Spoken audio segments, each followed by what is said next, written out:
Understandably, this anticipated storm has western Massachusetts preparing for snow. 22 News Storm Team meteorologist Adam Strumko working for you with what people are buying to get ready. Well, Barry, winter supplies have been in pretty high demand so far this winter, and that was definitely the case today. Other than the extreme cold, the weather has been pretty quiet since the start of the year. But that is all about to change as a major winter storm is expected to take shape and affect us here in western Massachusetts. Here at Rocky's Ace Hardware in Agawam, people are preparing for the storm. Actually, the last couple of days have been very, very busy.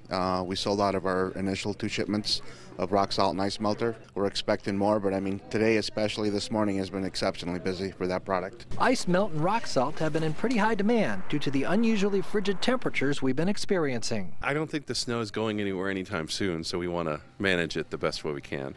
We're still trying to deal with all the ice. And most people are prepared for the latest storm. Yeah, we have our shovels. I have a snow blower at home that I got ready, and I think that we're good to go.